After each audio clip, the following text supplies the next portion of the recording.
طالوت اور جالوت کا تاریخی معرکہ، ایک عبرت انگیز داستان۔ اللہ تعالیٰ نے انسانیت کی رہنمائی کے لیے انبیاء بھیجے اور ان کے ذریعے لوگوں کو ہدایت عطا کی۔ بنی اسرائیل پر کئی انبیاء مبعوث کیے گئے، مگر یہ قوم وقتاً فوقتاً اپنی نافرمانی اور گمراہی کے باعث مشکلات میں گرفتار ہوتی رہی۔ جب بنی اسرائیل نے اللہ کی نافرمانی کی اور اپنے نبی کی باتوں کو نظر انداز کیا تو وہ زوال کا شکار ہو گئے اور دشمنوں کے مقابلے میں کمزور ہو گئے۔ اس صورتحال میں اللہ تعالیٰ نے ان کی رہنمائی کے لیے حضرت طالوت کو منتخب کیا، جو ایک عظیم الشان جنگجو اور عادل حکمران ثابت ہوئے۔ بنی اسرائیل کا زوال اور اللہ سے مدد کی التجا۔ بنی اسرائیل کئی عرصے تک اللہ کے احکام سے روگردانی کرتے رہے، جس کے نتیجے میں وہ مسلسل مشکلات اور مصائب کا شکار ہوئے۔ ان کے دشمنوں نے انہیں شکست پر شکست دی اور ان کا مقدس تابوت سکینہ بھی ان سے چھین لیا۔ جب ان کی حالت انتہائی خراب ہو گئی تو وہ اللہ کے ایک نبی کے پاس آئے اور درخواست کی کہ ان کے لیے ایک بادشاہ مقرر کیا جائے جو ان کی قیادت کرے اور انہیں دشمنوں کے خلاف متحد کرے۔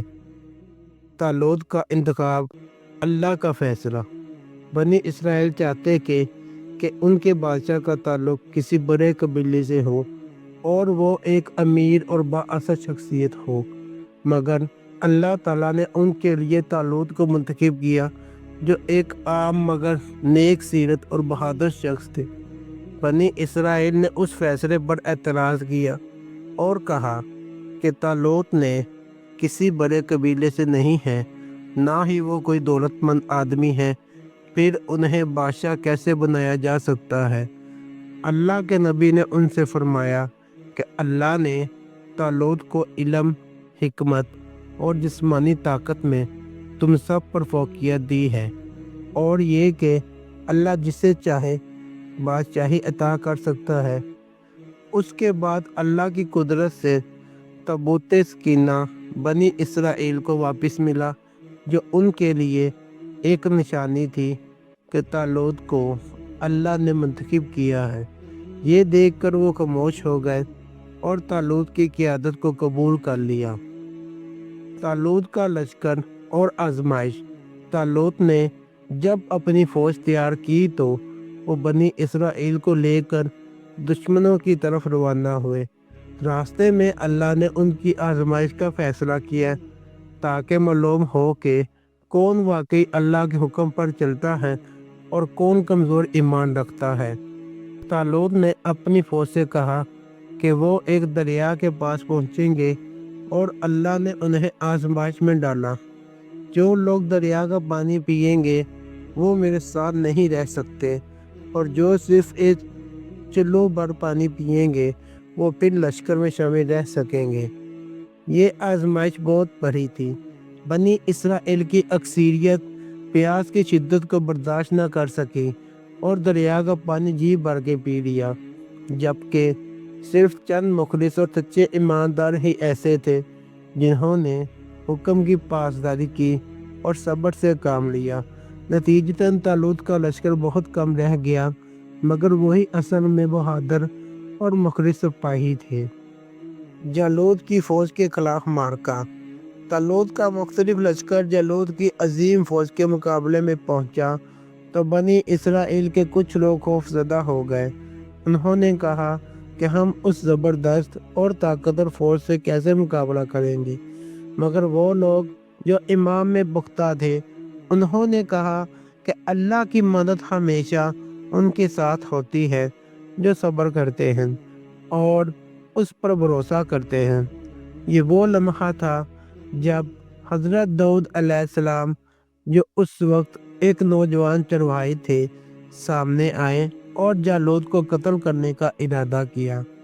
حضرت داؤد علیہ السلام ایک عام سپاہی تھے اور ان کے پاس کوئی زرہ یا بڑا ہتھیار نہیں تھا، مگر ان کے پاس اللہ کا دیا ہوا حوصلہ اور بہادری تھی۔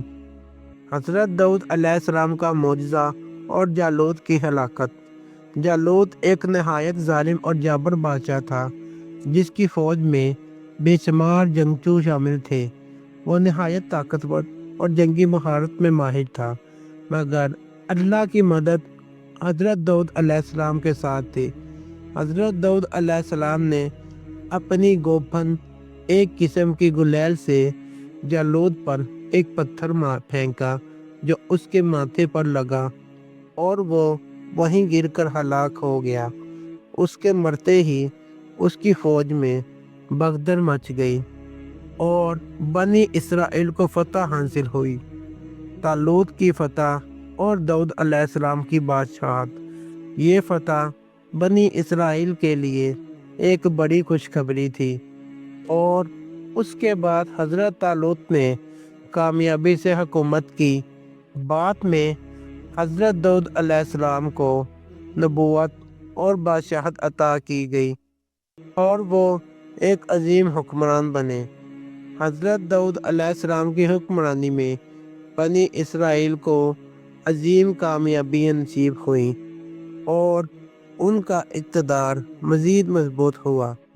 یہ تاریخی معرکہ ہمیں یاد دلاتا ہے کہ دنیا میں ظاہری طاقت اور مال و دولت کچھ نہیں، اصل چیز ایمان، صبر اور اللہ پر بھروسہ ہے۔ اللہ تعالیٰ اس واقعے سے سبق سیکھنے اور اپنی زندگی پر عمل کرنے کی توفیق عطا فرمائے۔ آمین۔